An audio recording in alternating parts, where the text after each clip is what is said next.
अस्सलामुअलैकुम वरहमतुल्लाहि वबरकातुहू। अल्हम्दुलिल्लाहि वकफ़ा वसलामुन अला इबादिहिल्लज़ीना इस्तफ़ा अम्मा बाद। अऊज़ु बिल्लाहि मिनश शैतानिर रजीम। बिस्मिल्लाहिर्रहमानिर्रहीम। मन अमिल सालिहम मिन ज़करिन औ उन्सा व हुवा मुमिन फ़लनुहय्यन्नहु हयातन तय्यिबा वलनजज़ियन्नहुम अजरहुम बिअहसनि मा कानू यअमलून। सदक़ल्लाहुल अज़ीम। रब्बि इश्रह ली सदरी वयस्सिर ली अमरी वहलुल उक़दतम मिन लिसानी यफ़क़हू क़ौली। सुब्हानक ला इल्म लना इल्ला मा अल्लमतना इन्नका अंतल अलीमुल हकीम। अल्लाहुम्मा सल्लि अला मुहम्मदिन व अला आलि मुहम्मद कमा सल्लैता अला इब्राहीम व अला आलि इब्राहीम इन्नका हमीदुम मजीद। अल्लाहुम्मा बारिक अला मुहम्मदिन व अला आलि मुहम्मद कमा बारकता अला इब्राहीम व अला आलि इब्राहीम इन्नका हमीदुम मजीद। मोहतरमा माएँ और बहनें, अल्लाह का हम सब पर बहुत बड़ा एहसान और बहुत बड़ा करम है कि अल्लाह पाक ने दीन की बातें सुनने के लिए थोड़ी देर इस घर में जमा फरमाया। दुआ करो अल्लाह सब के जमा होने को कबूल फरमाए। माँ बहनें, दिल में एक नीयत और एक इरादा करके बैठे कि जितनी भी बातें सुने अमल की नीयत से सुनेंगे इंशाअल्लाह। इसलिए कि सुनना और सुनाना तो बहुत सी मर्तबा होता है, नहीं होता तो ज़िंदगी में अमल नहीं होता। और असल ज़िंदगी बनती है, ज़िंदगी संवरती है, अमल से संवरती है। अल्लाह से दिल से दुआ कर लो, अल्लाह तूने अपने फ़ज़ल व करम से, अपनी रहमत से हमें सुनने की तौफ़ीक अता फ़रमाई। अल्लाह के लिए कोई मुश्किल नहीं। अल्लाह हम सब को अमल की भी तौफ़ीक नसीब फ़रमाए। कुरान करीम में अल्लाह रब्बुल आलमीन फ़रमाते हैं, फ़बश्शिर इबाद, मेरे बंदों को और मेरी बंदियों को खुशखबरी सुनाओ। कौन से बंदे और कौन सी बंदियाँ? अल्लाह कुरान करीम में फ़रमाते, अल्लज़ीना यस्तमिऊनल क़ौल फ़यत्तबिऊन अहसना। अल्लाह फरमाते, मेरे वो बंदे और मेरी वो बंदियाँ जो दीन की बातों को, कुरान की बातों को, हदीस की बातों को ध्यान से सुनते हैं, तवज्जो से सुनते हैं और उस पर अच्छा अमल करते हैं। अल्लाह जैसा चाहते हैं वैसा ही अमल करते हैं, अपनी मर्ज़ी का अमल नहीं। माँ बहनें, हम सुनते तो बहुत सी मर्तबा है, लेकिन अमल अपनी मर्ज़ी का करते। अल्लाह फरमाते, अगर मेरी मर्ज़ी का अमल करोगे तो इनाम क्या मिलेगा? कुरान करीम में अल्लाह फरमाते हैं, उलाइका अल्लज़ीना हदाहुमुल्लाह व उलाइका हुम उलुल अल्बाब। अल्लाह फरमाते, मेरे बंदों और मेरी बंदियों, तुम ज़मीन पर अमल की नियत करोगे, तुम ज़मीन पर अमल का इरादा करोगे, मैं रब्बुल आलमीन आसमानों पर तुम्हारे लिए हिदायत के फ़ैसले कर दूँगा। और माँ बहनें, हिदायत से बढ़कर कोई दौलत हो नहीं सकती। दुनिया की मुख्तसर सी ज़िंदगी में इंसान को सब कुछ मिल जाए, लेकिन हिदायत न मिले, आमाल सालिहा की तौफ़ीक न मिले, उस इंसान की दुनिया की ज़िंदगी बेकार है। और जिसकी दुनिया की ज़िंदगी अल्लाह को नाराज़ करके बेकार हो गई, जिसकी दुनिया की ज़िंदगी अल्लाह को नाराज़ करके बिगड़ गई, अल्लाह हिफाजत फ़रमाए, अल्लाह हिफाजत फ़रमाए, उसकी आखिरत की ज़िंदगी दुरुस्त नहीं हो सकती है। इसलिए कि अल्लाह पाक ने दुनिया की ज़िंदगी आखिरत की ज़िंदगी बनाने के लिए, दुनिया की ज़िंदगी आखिरत की ज़िंदगी संवारने के लिए नसीब फरमाई है। अल्लाह से दिल से दुआ कर लो, अल्लाह हम सबको हिदायत की दौलत से भी मालामाल फ़रमाए और अल्लाह पाक हम सब के लिए अमल करना आसान फ़रमाए। एक सहाबी ने हज़रत नबी करीम सल्लल्लाहु अलैहि वसल्लम से सवाल कर लिया, मेरे महबूब हज़रत मुहम्मदुर रसूलुल्लाह सल्लल्लाहु अलैहि वसल्लम, अल्लाह रब्बुल आलमीन किसी बंदे के बारे में या किसी बंदी के बारे में हिदायत का फ़ैसला कर दे तो हिदायत के फ़ैसले का क्या मतलब है? माँ बहनें, एक बात याद रखो, न हम अपनी मर्ज़ी से नेकी कर सकते हैं, न हम अपनी मर्ज़ी से गुनाहों से बच सकते हैं, जब तक कि हमारा पैदा करने वाला अल्लाह हमें नेकी की तौफ़ीक न देवे, जब तक कि हमारा पैदा करने वाला अल्लाह हमें गुनाहों से बचने की ताकत अता न फरमावे। तो सहाबी ने पूछा, अल्लाह के नबी, किसी बंदे के बारे में या किसी बंदी के बारे में हिदायत का फ़ैसला कर दिया जाए तो हिदायत के फ़ैसले का क्या मतलब है? तो हज़रत नबी करीम सल्लल्लाहु अलैहि वसल्लम ने फरमाया, सुन लो, हिदायत के फ़ैसले का मतलब ये है अल्लाह मौत के वक्त ज़रूर कलमा नसीब फरमाएंगे। इससे बड़ा इनाम क्या हो सकता है कि जब हम दुनिया से जा रहे हो और कलमे के साथ दुनिया से जा रहे हो, ईमान के साथ दुनिया से जा रहे हो। माँ बहने, मुझे मुख्तसर बतलाना ये है, ये मुहर्रमुल हराम का महीना है, ये अल्लाह का महीना है, इस्लामी नया साल शुरू हो चुका है। आप सब ने एक दुआ पढ़ ली होगी और नहीं पढ़ी है तो इस पर आमीन कह दो। अल्लाहुम्मा अदखिलहु अलैना बिल अम्नि वल ईमान वस्सलामति वल इस्लाम व रिज़वान मिनर रहमान व जीवारी मिनश शैतान। हज़रत अक़दस नबी करीम सल्लल्लाहु अलैहि वसल्लम का इरशाद अली है, क़यामत के करीब वक्त में से बरकत ख़त्म हो जाएगी।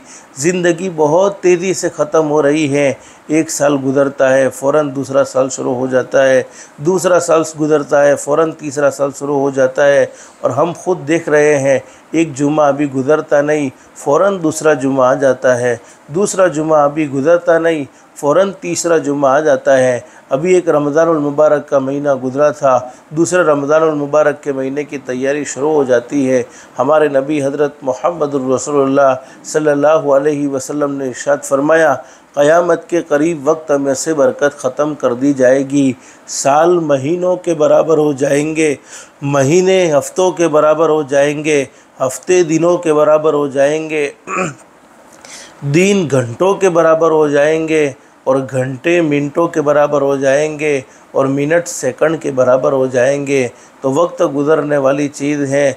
ये नया इस्लामी साल शुरू हुआ है। अल्लाह से दिल से दुआ कर लो, अल्लाह ये साल हमारे लिए अमन व अमान वाला बनाए, सलामती वाला बनाए, अल्लाह की खुशनुदी वाला बनाए और शैतान के शुरूर से अल्लाह पाक हम सब की हिफाजत फरमाए।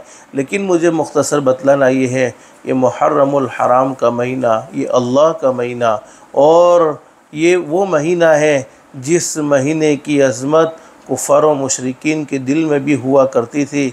लेकिन आज की इस मजलिस में मुख्तसर कुछ बातें आपके सामने रखनी है। बस अल्लाह से दिल से दुआ कर लो, अल्लाह हम सबको अमल की तौफीक नसीब फरमाए। माँ बहने, हर इंसान ये चाहता है कि मेरा हर आने वाला दिन जाने वाले दिनों से अच्छा हो जाए और अल्लाह से ऐसी इज़्ज़त मांगनी चाहिए जिसके बाद कभी ज़िल्लत न हो। अल्लाह से ऐसी मालदारी मांगनी चाहिए जिसके बाद कभी गुर्बत न हो। अल्लाह से ऐसी खुशहाली मांगनी चाहिए जिसके बाद कभी तंगहाली न हो। हर इंसान की ये चाहत है कि मेरा हर आने वाला दिन जाने वाले दिनों से अच्छा होना चाहिए। तो आज मैं आपको एक अमल बतलाता हूँ, उस अमल की बरकत से अल्लाह पाक ज़िंदगियों में सुकून और इत्मीनान भर देंगे और हर आने वाला दिन जाने वाले दिनों से अच्छा होगा। और माँ बहने, जब हज़रत अक़दस नबी करीम सल्लल्लाहु अलैहि वसल्लम ने सहाबाए किराम को ये अमल बतलाया, सहाबाए किराम ने इस पर अमल शुरू किया, तो सहाबाए किराम ने अपनी ज़िंदगियों में चैन सुकून को महसूस किया। हदीस शरीफ में लिखा है, मदीनतुल मुनव्वरा का वाक़या है। अल्लाह से दिल से दुआ कर लो, अल्लाह हर एक को मदीनतुल मुनव्वरा की हाज़री नसीब फरमाए। मुहर्रमुल हराम का महीना है, अल्लाह के लिए कोई मुश्किल नहीं है। हम अपने लिए मुश्किल समझते हैं, लेकिन हमारे पैदा करने वाले अल्लाह के लिए कोई मुश्किल नहीं है। जो शख्स रोज़ाना 300 मरतबा दुरूद शरीफ पढ़ने का अहतमाम कर ले, 300 मरतबा दुरूद शरीफ पढ़ने की बरकत से अल्लाह पाक इसे 3 बड़े बड़े इनाम नसीब फरमाएगा। नंबर 1, अल्लाह पाक उसे बहुत जल्द मक्कतुल मुकर्रमा और मदीनतुल मुनव्वरा का सफ़र के असबाब उसके लिए पैदा फरमा देगा। नंबर 2, अल्लाह पाक हज़रत नबी करीम सल्लल्लाहु अलैहि वसल्लम की ख्वाब में ज़ियारत बहुत जल्द नसीब फरमाएगा। और नंबर 3, अल्लाह पाक ऐसी बड़ी बड़ी बीमारियों से महफूज रखेगा जिन बीमारियों से आदमी दुनिया से चला जाता है, जिन बीमारियों से आदमी की मौत हो जाती है। तो माँ बहने, असल मुझे बतलाना ये है, मदीनतुल मुनव्वरा में एक सहाबी सख्त बीमार और ऐसी बीमारी कि खड़े होने की ताकत नहीं, चलने की ताकत नहीं, बैठने की ताकत नहीं। हज़रत नबी करीम सल्लल्लाहु अलैहि वसल्लम की मुबारक ज़िंदगी को हम पढ़ेंगे और सुनेंगे तो ये फ़ैसला करने पर मजबूर होंगे कि हमारे माँ बाप से भी ज़्यादा अगर हमसे कोई मोहब्बत करने वाला था तो वो हमारे नबी हज़रत मुहम्मदुर रसूलुल्लाह सल्लल्लाहु अलैहि वसल्लम की ज़ाते गिरामी है। हज़रत नबी करीम सल्लल्लाहु अलैहि वसल्लम बीमार सहाबी का हाल मालूम करने के लिए, बीमार सहाबी की खैर खैरियत को मालूम करने के लिए उनके घर पर तशरीफ़ ले गए हैं। और ये भी हज़रत नबी करीम सल्लल्लाहु अलैहि वसल्लम की सुन्नत है, जब हमारा कोई रिश्तेदार बीमार हो जाए, कोई पड़ोसी बीमार हो जाए, ज़रूर इसकी खैर खैरियत को मालूम कर लेना चाहिए। हदीस शरीफ में लिखा है कि जब मेरा कोई उम्मती किसी बीमार की इयादत के लिए निकलता है, अल्लाह पाक उसके पीछे एक फ़रिश्ता लगा देते हैं और वो फ़रिश्ता पुकार पुकार कर कहता है, तुम कितने बाबरकत हो, तुम्हारा चलना कितना बाबरकत है, यकीनन तुमने अपना ठिकाना जन्नत में बना लिया। और एक हदीस में है, हज़रत नबी करीम सल्लल्लाहु अलैहि वसल्लम ने इरशाद फरमाया, जब मेरा कोई उम्मती किसी बीमार की इयादत के लिए निकलता है, आसमान से फ़रिश्ता कहता है, तुम खुश रहो, तुम खुश रहो, तुम खुश रहो। तो माँ बहने, हमारे नबी हज़रत मुहम्मदुर रसूलुल्लाह सल्लल्लाहु अलैहि वसल्लम वो बीमार सहाबी की इयादत के लिए, यानी इनकी खैर खैरियत को मालूम करने के लिए तशरीफ़ लाए। हमारे नबी ने सहाबी से पूछा, अल्लाह के बंदे, बीमारी है, पूरा जिस्म कमज़ोर हो चुका है, खड़े होने की ताकत नहीं, चलने की ताकत नहीं, बैठने की ताकत नहीं, इन बीमारी के दिनों में तुम अल्लाह से दुआ क्या मांगते हो, इन बीमारी के दिनों में तुम अल्लाह से सवाल क्या करते हो। हज़रत नबी करीम सल्लल्लाहु अलैहि वसल्लम ने सहाबी से पूछा कि बीमारी है, बीमारी के दिनों में अल्लाह से क्या मांगते हो, बीमारी के दिनों में अल्लाह से क्या सवाल करते हो। और माँ बहन, ये बात भी हमें मालूम होना चाहिए कि जब कोई आदमी बीमार होता है और जब कोई आदमी तकलीफ़ में होता है और तकलीफ़ में अल्लाह को पुकारता है, अल्लाह पाक उसकी पुकार को ज़रूर सुनते हैं। और हज़रत अक़दस नबी करीम सल्लल्लाहु अलैहि वसल्लम ने हज़रत उमर रज़ी अल्लाह तआला से फ़रमाया कि उमर, जब कोई आदमी बीमार हो जाए तो उसको दुआओं के लिए कहो, इसलिए कि बीमार आदमी की दुआ फ़रिश्तों की दुआ की तरह कबूल होती है, फ़रिश्तों की दुआ की तरह मंजूर होती है। तो हमारे नबी ने बीमार सहाबी से पूछा कि बीमारी के दिनों में तुम अल्लाह से दुआ क्या मांगते हो। सहाबी ने कह दिया, बस अल्लाह के नबी, मैं अल्लाह से एक ही दुआ मांगता हूँ, ए अल्लाह, ये दुनिया की ज़िंदगी तो ख़त्म हो जाएगी, एक न एक दिन मर जाना है, एक न एक दिन आखिरत का सफ़र ज़रूर करना है। और माँ बहन, ये बात तो हक़ है, ये बात तो सच है कि दुनिया से हर एक को एक न एक दिन रुखसत हो जाना होगा। कोई दुनिया में हमेशा हमेश के लिए नहीं रहा है, बल्कि हर एक को एक न एक दिन ये दुनिया छोड़ देनी होगी। हमारे नबी ने बीमार सहाबी से पूछा तो सहाबी ने कहा, अल्लाह के नबी, बस मैं अल्लाह से एक ही दुआ मांगता हूँ कि अल्लाह, ये दुनिया की ज़िंदगी ख़त्म हो जाएगी, दुनिया की ज़िंदगी ख़त्म हो जाएगी तो बीमारी भी ख़त्म हो जाएगी, तकलीफ़ भी ख़त्म हो जाएगी। दुनिया की ज़िंदगी में जितनी तकलीफ़ें देना चाहता है तो मुझे दे दे, लेकिन आखिरत की तकलीफ़ से तो मुझे बचा लेना, आखिरत की तकलीफ़ से तो मुझे महफूज फरमा लेना। हदीस शरीफ में मौजूद है, हज़रत अक़दस नबी करीम सल्लल्लाहु अलैहि वसल्लम ने सहाबी की ये बात सुनी, इसलिए कि सहाबी का तो ईमान है आखिरत की तकलीफ़ के मुकाबले में दुनिया की कोई तकलीफ़ नहीं, आखिरत की राहत के मुकाबले में दुनिया की कोई राहत नहीं। लेकिन हदीस शरीफ में है, हमारे नबी ने सहाबी से फरमाया, अल्लाह के बंदे, ऐसी दुआ न मांगो इसलिए कि तुम दुनिया की तकलीफ़ को बर्दाश्त नहीं कर सकते हो। और माँ बहने, हकीकत में हम बर्दाश्त नहीं कर सकते, न थोड़ी सी गर्मी बर्दाश्त होती है, न थोड़ी सी सर्दी बर्दाश्त होती है, न ज़िंदगी में कोई और दुख बर्दाश्त होता है। जब दुनिया की तकलीफ़ बर्दाश्त नहीं होती है तो आखिरत की तकलीफ़ हमें कैसे बर्दाश्त होगी, आखिरत का दुख हमें कैसे बर्दाश्त होगा, आखिरत की परेशानी हमें कैसे बर्दाश्त होगी। अब हमारे नबी ने एक दुआ बतलाई है, बस ये मुहर्रम के महीने में मुझे वो दुआ बतलानी है। उस दुआ का अहतमाम करने की बरकत से अल्लाह पाक ज़िंदगियों में खुशियाँ भर देगा और हर आने वाला दिन जाने वाले दिनों से अच्छा होगा। और माँ बहने, अल्लाह पाक हमेशा सुकून और इत्मीनान वाली ज़िंदगी नसीब फरमा देगा। कारोबार में तंगी है, बिजनेस नहीं चलता है, अल्लाह हलाल पाकीज़ा रोज़ी के फ़ैसले फरमा देगा। कर्ज़ में डूब चुके हैं, अदा करने की ताकत नहीं है, अल्लाह गैब से बड़े बड़े कर्ज़ से नजात नसीब फरमाएगा। घर में जवान बेटा, घर में जवान बेटी, लेकिन कोई मुनासिब रिश्ता नहीं मिलता, इस दुआ की बरकत से अल्लाह पाक नेक साले जोड़े के फ़ैसले फरमाएगा। अल-गर्ज़, जितनी हमारी दुनिया की ज़रूरतें हैं और जितनी हमारी आखिरत की ज़रूरतें हैं, तमाम की तमाम ज़रूरतें अल्लाह पाक आफ़ियत के साथ पूरी फरमाएगा। और हदीस शरीफ में फरमाया नबी करीम सल्लल्लाहु अलैहि वसल्लम ने, दुआ मोमिन के लिए हथियार यानी पावरफुल चीज़, दीन का सुतून है और आसमान और ज़मीन का नूर है। और माबेन हम सब का ये अक़ीदा होना चाहिए, डॉक्टरों की दवाइयों में वो ताकत नहीं है जो ताकत अल्लाह पाक ने दुआओं में रखी है। तावीज़ वाले बापू के तावीज़ में वो असर नहीं, वो पावर नहीं जो पावर अल्लाह पाक ने दुआओं में रखा है। हकीमों की और तबीबों की हिकमत में वो पावर नहीं जो पावर अल्लाह पाक ने दुआओं में रखा है। हदीस शरीफ में लिखा है, हमारे नबी ने एक दुआ बतलाई और वो दुआ हर एक को याद होगी, सिर्फ सुन्नत समझकर पढ़ने का एहतमाम करना है। अगर सुन्नत समझकर पढ़ेंगे तो अल्लाह की ज़ात आली से उम्मीद है अल्लाह पाक तमाम परेशानियों को ख़त्म फरमाकर आफ़ियत वाली, सुकून वाली, इत्मीनान वाली ज़िंदगी नसीब फरमाएगा। कुरान करीम के दूसरे पारे में मौजूद है, रब्बना आतिना फ़िद दुनिया हसना हसनतम वफ़िल आखिरति हसना हसनतम वक़ीना अज़ाबन नार। दुआ का तर्जमा कितना बेहतरीन तर्जमा, ए अल्लाह तू हमारी दुनिया अच्छे से अच्छी बना दे, तू हमें दुनिया में अच्छाई अता फरमा दे। माबेने जिसकी दुनिया ख़ुद अल्लाह अच्छी बनाने का फ़ैसला कर ले, उसकी दुनिया को कौन उजाड़ सकता है, उसके कारोबार पर कौन बिजनेस कर सकता है, उसके घर में कैसे जिन्नात का बसेरा हो सकता है।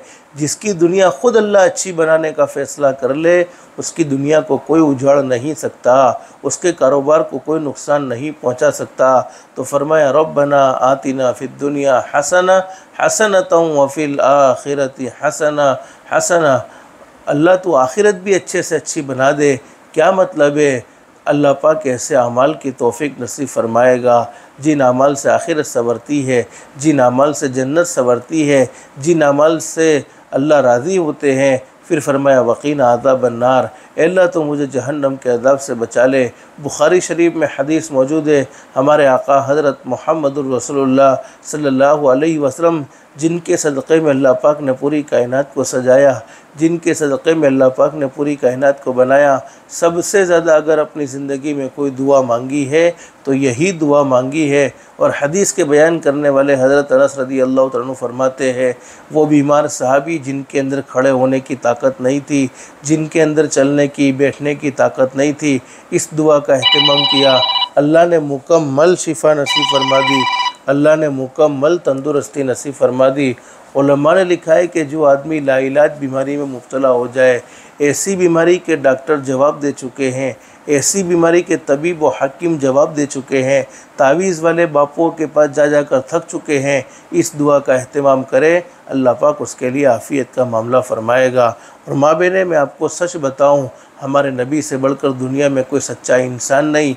आप कभी अपनी मर्ज़ी से कोई बात नहीं करते थे, बल्कि अल्लाह कुरान करीम में फ़रमाते हैं वमा यंतिक़ु अनिल हवा इन हुवा इल्ला वह्युन यूहा। अल्लाह फरमाते मेरे महबूब कभी अपनी मर्ज़ी से बात नहीं करते थे, मेरे महबूब कभी अपनी मर्ज़ी से कलाम नहीं करते थे, मेरे महबूब जो भी बोलते थे ज़ुबान मेरे महबूब की हुआ करती थी, कलाम तो ख़ुद रब्बुल आलमीन का होता था। हमारे नबी ने कोई बात अपनी मर्ज़ी से नहीं की है, हमारे नबी की ज़ुबान हरकत करती थी, अल्लाह की मर्ज़ी से हरकत करती थी। हमारे नबी से बढ़कर दुनिया में कोई सच्चा इंसान नहीं।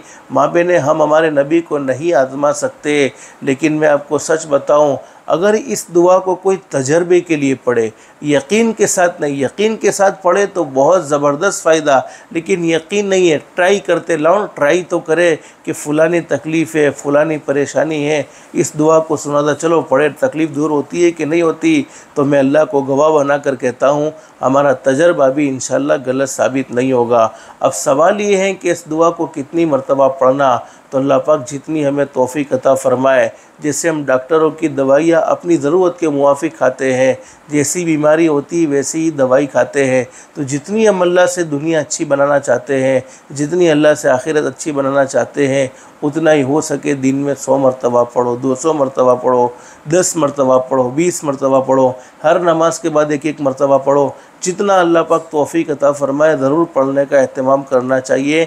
इस दुआ को पढ़ने का एहतमाम माबेन आज ही से शुरू कर दो और अपनी ज़िंदगियों में सुकून और इत्मीनान देखो कि अल्लाह पाक कैसा सुकून और इत्मीनान नसीब फरमाता है। बहुत से लोग हैं नेक अमाल करना चाहते हैं लेकिन नहीं कर सकते हैं। लेकिन एक बात याद रखो, सारे वजीफ़े बाद में हैं, 5 वक्त की नमाज पहले है। अब नमाज पढ़ने की तौफीक नहीं मिलती है, गुनाहों से बचने की ताकत हमारे पास नहीं है, नेक अमाल का जज्बा नहीं है। इस दुआ को पढ़ने का एहतमाम करेंगे, अल्लाह पाक नमाज़ों में दिल लगाएगा, नमाज़ों की उल्फत हमारे दिलों में आ जाएगी, गुनाहों से नफ़रत हमारे दिलों में आएगी, आखिरत का शौक़ हमारे दिलों में आएगा, अल्लाह को राज़ी करने का जज्बा हमारे दिलों में आएगा। तो ये मुहर्रमुल हराम का महीना है, ये नए साल का यूँ समझो एक तोहफ़ा है। और ये मुहर्रमुल हराम की 10वीं मुहर्रम आएगी। हमारे नबी हज़रत मुहम्मदुर रसूलुल्लाह सल्लल्लाहु अलैहि वसल्लम ने अपनी उम्मत को रोज़ा रखने का हुक्म दिया है, इसलिए कि हमारे नबी मक्कतुल मुकर्रमा से हिजरत फरमाकर मदीनतुल मुनव्वरा तशरीफ़ ले गए तो हमारे नबी ने मदीने में यहूदियों को देखा। यहूदी वो लोग हैं जिन्होंने हज़रत मूसा अलैहिस्सलाम को तो नबी माना, लेकिन हमारे नबी हज़रत मुहम्मदुर रसूलुल्लाह सल्लल्लाहु अलैहि वसल्लम को नबी नहीं माना, हमारे नबी की नबूवत की इन्होंने तस्लीम नहीं किया। तो यहूदियों को देखा कि वो 10वीं मुहर्रम को रोज़ा रखते हैं। अब हमारे नबी ने यहूदियों से पूछा कि तुम 10वीं मुहर्रम को रोज़ा क्यों रखते हो? और रोज़ा अल्लाह को पाने वाली इबादत है, हर इबादत का बदला जन्नत है, लेकिन रोज़े का बदला जन्नत नहीं बल्कि ख़ुद अल्लाह होता है। रोज़ा रखने पर तो हमें ख़ुद अल्लाह मिल जाता है। तो यहूदियों ने कहा कि हज़रत मूसा अलैहिस्सलाम को फ़िरौन और उसकी जालिम कौम से नजात मिली थी, इसकी खुशी में हम 10वीं मुहर्रम को रोज़ा रखते हैं। तो हज़रत नबी करीम सल्लल्लाहु अलैहि वसल्लम ने फरमाया कि हम तो हज़रत मूसा अलैहिस्सलाम को और ज़्यादा मानते हैं, इसलिए कि हमारा ईमान तो हर नबी पर है।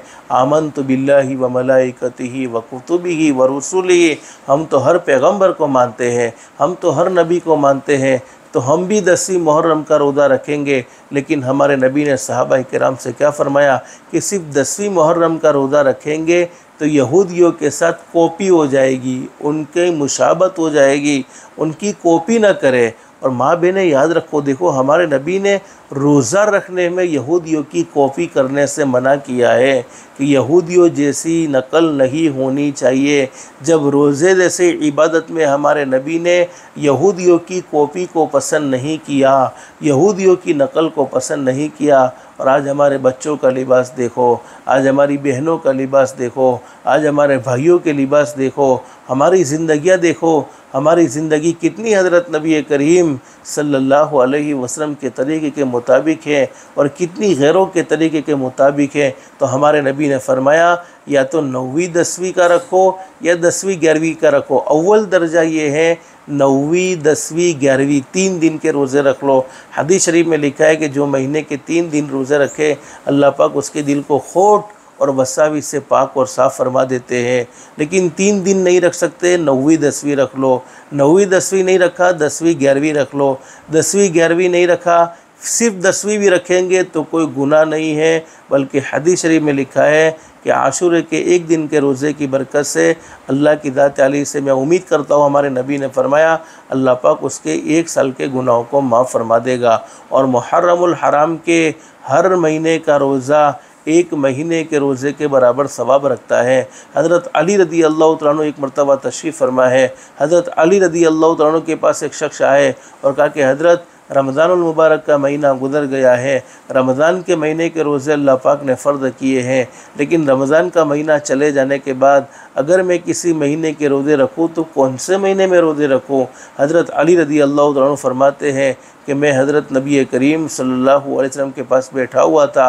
हज़रत नबी करीम सल्लल्लाहु अलैहि वसल्लम से आकर एक सहाबी ने यही सवाल किया था, अल्लाह के नबी रमज़ान का महीना चले जाने के बाद अगर किसी महीने के मैं रोज़े रखूँ तो कौन से महीने के रोज़े रखूँ?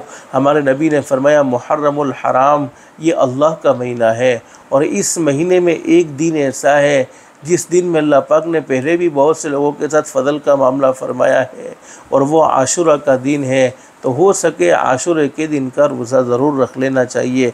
ये मुहर्रमुल हराम में करने का काम एक तो ये है। दूसरा काम ये है, हदीस शरीफ में है, हमारे नबी ने फरमाया कि 10वीं मुहर्रम में अगर हो सके तो घर के खाने पीने में और थोड़ी बहुत वसअत कर दी जाए, अच्छा खाना बन जाए घर वालों के लिए, तो वसअत करने की बरकत से, सखावत का मामला करने की बरकत से अल्लाह पाक पूरे साल के लिए रोज़ी के मामले को आसान फरमा देगा। लेकिन मुझे बतलाना ये है, ये मुहर्रमुल हराम का महीना है। हज़रत हुसैन रज़ी अल्लाह तआला अन्हु ने मैदान करबला में क़ुरबानी पेश कर कर हमें ये पैगाम दिया है कि सब कुछ हो सकता है लेकिन नमाज नहीं छोड़ी जा सकती है। उलमा ने लिखा है, हज़रत हुसैन रज़ी अल्लाह तआला अन्हु मैदान करबला में असर की नमाज का वक्त हुआ है। 80 से ज़ायद तीर और तलवार के ज़ख़म जिस्म पर लगे हुए हैं, बदन पर लगे हुए हैं, पूरी बॉडी जिस्म, पूरा जिस्म, पूरी बॉडी खून से लबरेज़ है, खून से भरपूर है। उसके बावजूद नमाज का वक्त हुआ है, इन्होंने नमाज को नहीं छोड़ा है। इसलिए माँ बहनें ख़ास तौर पर नमाज़ों का अहतमाम करो। मुहर्रमुल हराम के महीने में आज की इस मजलिस में तो के देखो माँ बहनें, मुझे बहुत लंबी चौड़ी बात करने की भी हिम्मत नहीं है, गले में दर्द भी है, लेकिन बस मुख्तसर एक बात बतला देता हूँ।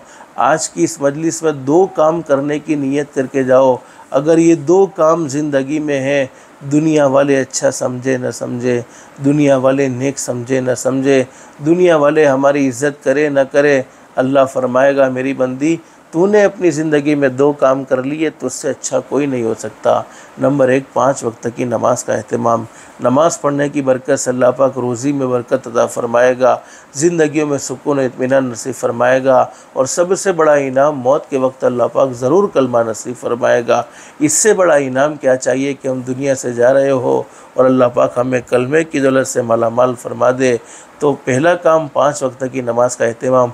24 घंटे अल्लाह पाक ने हमें अता फ़रमाए हैं। 24 घंटे में माँ बहनों तुमसे अल्लाह पाक ने 1 घंटा मांगा है कि पूरे 5 वक्त की नमाज़ पढ़ने में तुम्हारे लिए 1 घंटा होता है। 1 घंटा अल्लाह के सामने नहीं झुक सकती हो, अरे 1 घंटा अल्लाह के सामने झुकोगी। अल्लाह फरमाते मेरा वो बंदा और मेरी वो बंदी जो मेरे सामने झुकेंगे, अल्लाह फरमाते मैं पूरी दुनिया को उनके सामने झुकाऊंगा। लेकिन जो मेरे सामने नहीं झुकते हैं, फिर दुनिया वालों के सामने उन्हें झुकना पड़ता है। बहुत सी औरतें कहती है नमाज़ तो पढ़ना चाहती है लेकिन छोटे छोटे बच्चों की वजह से नमाज नहीं पढ़ी जाती है। उलमा ने लिखा है बच्चे वाली औरत की 2 रकात नमाज, बच्चे वाली औरत की 2 रकात नमाज बग़ैर बच्चे वाली औरत की 82 साल की इबादत से अफजल है। हामिला औरत, प्रेग्नेंट औरत की 2 रकात नमाज बग़ैर प्रेग्नेंट वाली औरत की 80 रकात नमाज से अफजल है। अल्लाह ने तुम्हें इतना ऊंचा मकाम और मर्तबा दिया है, अपने मकाम और मर्तबे को पहचानो। तो सबसे पहला काम ज़िंदगियों में 5 वक्त की नमाज का अहतमाम होना चाहिए।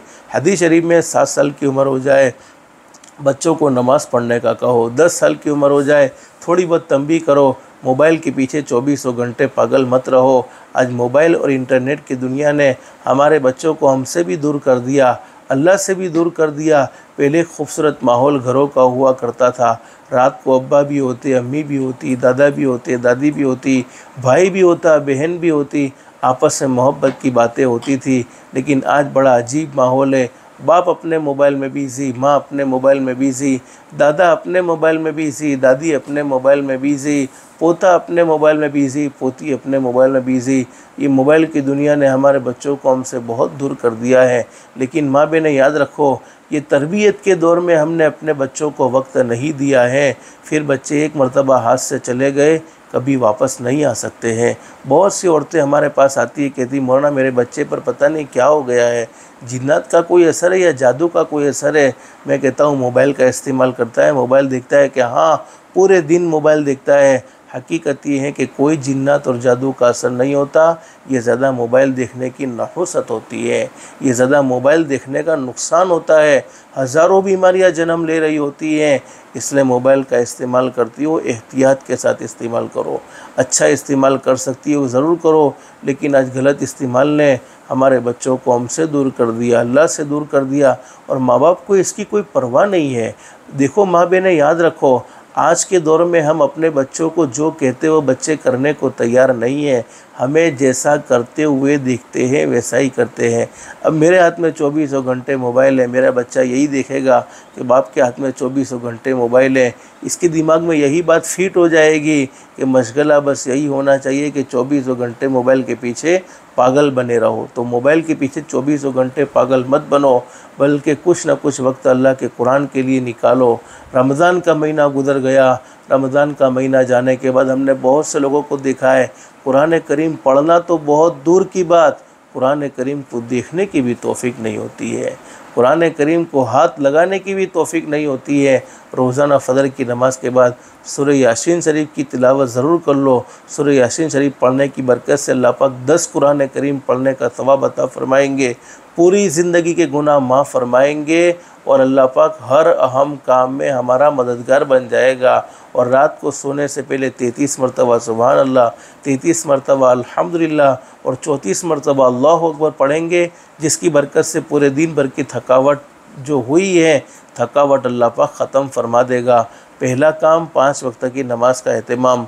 दूसरा काम, आज की इस मजलिस में नियत करके जाओ, अपनी ज़ात से किसी को दुख मत पहुँचाओ, किसी को तकलीफ़ मत पहुँचाओ, किसी का दिल न दुखाओ, किसी पर जुल्म न करो। हदीस शरीफ में फरमाया नबी करीम सल्लल्लाहु अलैहि वसल्लम ने, अल्लाह रब्बुल आलमीन बड़े करीम है, बड़े रहीम है। पूरी ज़िंदगी गुनाहों में गुजर जाए, पूरी ज़िंदगी नाफरमानी में गुजर जाए, लेकिन सिर्फ़ एक मरतबा कह दिया जाए अस्तगफिरुल्लाह, माँ बेने दिल दिल में कह दो अस्तगफिरुल्लाह। हदीस शरीफ में लिखा है कि जब कोई अल्लाह का बंदा या जब कोई अल्लाह की बंदी एक मरतबा कह दे अस्तगफिरुल्लाह, अस्तगफिरुल्लाह के माना ये अल्लाह मैं तुझसे माफ़ी मांगता हूँ, या अल्लाह मैं तुझसे माफ़ी मांगती हूँ। अल्लाह आसमान पर फरमाते मेरी बंदी तूने मुझसे माफ़ी मांगी है, मैंने तेरे गुनाहों को माफ़ कर दिया है और ऐसा माफ़ किया है जैसा कि तूने गुनाह किया ही नहीं था। अल्लाह बड़े करीम बड़े रहीम।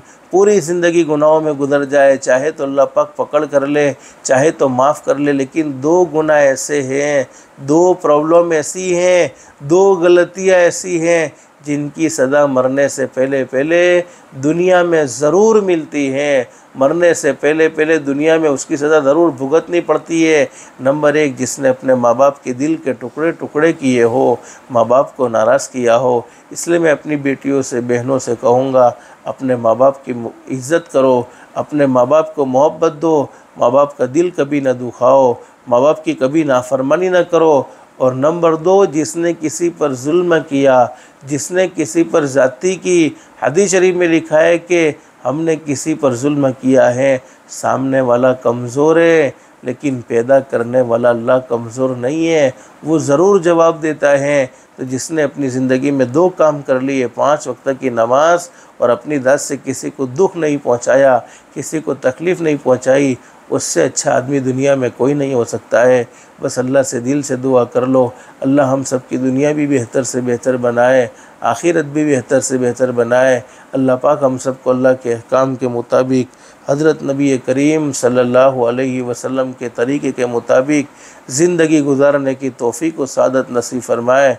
अल्लाह पाक हम सब को कहने सुनने से ज़्यादा इखलास, इस्तिखलास और इस्तिक़ामत के साथ अमल की तौफ़ीक़ नसीब फरमाए। आमीन या रब्बल आलमीन। व आखिरु दावाना अनिल हम्दुलिल्लाहि रब्बिल आलमीन।